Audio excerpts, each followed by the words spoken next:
Monsieur Jules Ngongo, bonjour. Bonjour. Vous êtes porte-parole des opérations militaires dans la province de l'Ituri sous état de siège. Et vous aviez annoncé depuis quelques semaines avoir lancé les opérations contre les miliciens réfractaires dans la zone minière. Quel est le bilan actuellement? Il s'agit des groupes Codeco et Zaïre qui ont violé leur acte d'engagement. D'office, ils sont constitués comme le groupe réfractaire du processus de paix auquel eux-mêmes ils ont signé. C'est dans ces contextes-là que les opérations ont repris dans le territoire de Djougou et surtout dans la zone des Banyali Kilo. En termes de bilan, votre armée contrôle désormais certaines localités. Il s'agit par exemple du village Sakoko, Lisei, Mayolo et Andissa et autres autrefois occupés par ces miliciens. Mais hormis cela, il y a aussi la neutralisation de plusieurs membres de ces miliciens et autant blessés. De même de notre côté où vous avez suivi, il y a eu 4 éléments qui ont perdu la vie. Vous avez dit il y a combien de miliciens qui sont morts? La première journée, il y a eu 10 miliciens qui ont été tombés. La deuxième journée, on a compté.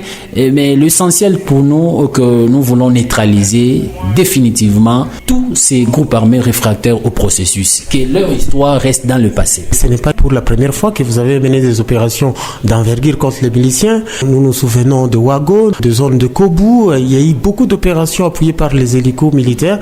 Est-ce que maintenant c'est la fin, vous pensez? Vous ne pensez pas aussi que partout où nous avons mené les opérations, il y a eu la calmie, il y a eu la paix? Vous parlez de Ouago, parlons de Fataki, parlons de Kobu, de Bambou, parlons de Libi, parlons de Tchabi, Boga, de Irumu, parlons de Nyangarai, parlons de Palanganza, parlons de Masumbuko, de Largo, de la Dejo, la Oudjo, Drodro, Boulé, Roulé. Voilà le résultat aujourd'hui sur la RN27, souvenez-vous, Gina Pimbo. Aujourd'hui, les gens vivent tranquillement. Mais monsieur Gilles Ngongo, est-ce que vous vous battez pas pour contrôler de l'or, comme ces miliciens aussi se battent là-bas généralement pour le contrôle de l'or? Nous, c'est la restauration de l'autorité de l'État, la libre circulation des personnes et de leurs biens. Nous combattons pour l'intérêt supérieur de la nation.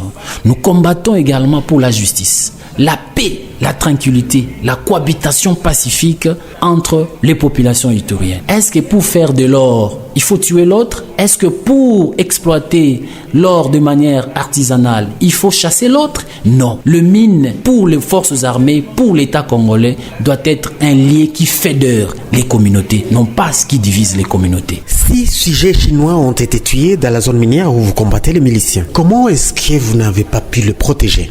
Vous connaissez cette problématique des Chinois. Le gouverneur militaire à un moment demandé pour identifier les étrangers qui viennent chez nous pour une telle raison. Personne n'avait compris le gouverneur. Certains Chinois arrivent avec déjà les adresses, les numéros des coutumiers pour accéder à ces milliers d'hostilités, mais c'est notre grande surprise. C'est parmi les pillages des ressources.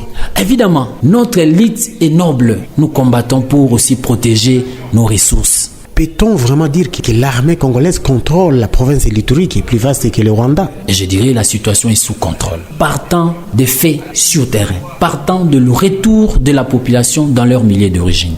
À Mambasa, à Irumu, à Djougou, à Maïgi. Pas dans la zone minière. À Aru, n'en parlons pas. Aujourd'hui, la menace reste dans la zone minière et c'est l'unique zone qui reste à stabiliser par les forces armées sous le commandement du lieutenant-général Luboyan Kashamadjoni. Pourtant, le gouverneur militaire et vous-même, vous craignez cette histoire de M23, mais aussi des ADF. Évidemment, il y a les enjeux régionaux, je peux en dire comme ça, où le Nord Kivu est attaqué, est agressé par le pays voisin. Et nous aussi, nous sommes sous cette menace d'attaque, le M23 et le Rwanda. Et devant cette situation, faut-il faire quoi? Renforcer la sécurité, la cohésion sociale, renforcer l'unité des peuples congolais, de peuples ituriens, renforcer la cohabitation pacifique, parce que nous avons nos menaces internes qui a une connotation communautaire. Imaginez-vous devant l'agression et la menace interne, ça sera quoi? Ça sera l'hécatombe.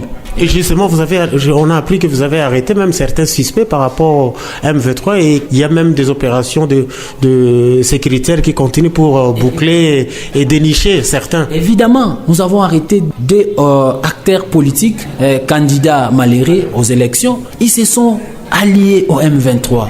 ils ont fait les accointances avec l'ennemi de la République. Devant cette situation, Richard Pitoua, nous devons les arrêter, qu'ils puissent répondre à leurs actes. La chef adjointe de la mission des Nations Unies pour la stabilisation du Congo, MONUSCO, a annoncé le soutien de la MONUSCO. Encore une fois, il y aura déploiement de troupes pour travailler avec vous autres. Est-ce que ça tombe à point nommé? Exact. C'est un pesant d'or pour nous, parce qu'il faut consolider maintenant les acquis de la paix que l'Ituri a. Aujourd'hui, la population demande quoi? Demande que le déploiement des militaires pour qu'ils puissent rentrer dans leur milieu d'origine. Les activités des députés sont veilleuses et récemment, les relations n'étaient pas très bonnes entre officiers de l'état de siège et le parti politique Union des Patriotes Congolais de Thomas Soulbanga. Ce dernier avait même porté une plainte contre vous et vice-versa. Est-ce que vous vous êtes réconciliés? Non, vous savez, Richard Pitoua, le parti politique a un grand rôle à jouer dans la société, à privilégier la cohabitation pacifique, à privilégier de bonnes relations entre les gouvernés et les gouvernants. Et lorsque un seul parti politique ne pose pas ses actes républicains, il devient quoi? Lorsqu'on s'attaque, on outrage l'armée, on outrage l'autorité, on n'est plus un parti politique. C'est pas leur rôle, hein? Ce n'est pas leur... Non, c'est pas leur rôle. Et les partis politiques ne doivent pas constituer ce que j'ai appelé les chikayas, des conflits intercommunautaires, des conflits intergroupes armés. Chikaya, c'est quoi? Chikaya, c'est un mot que... Chikaya, c'est vouloir ressusciter le plaid, la criminalité, pousser les uns les autres à s'affronter. L'Ituri de 2003 n'est pas l'Ituri d'aujourd'hui. Et donc nous sommes à un moment où une mobilisation générale autour des institutions, donner la force aux institutions pour faire face à l'agresseur, chercher la paix, non pas à faire un bloc contre l'État. C'est comme ça que nous avons toujours dit, peu importe ce qu'ils peuvent faire, qu'ils peuvent imaginer dans leur acabit, la République gagne toujours. Jules Ngongo, merci beaucoup d'avoir répondu à nos questions et à la question de la population. C'est moi de vous remercier.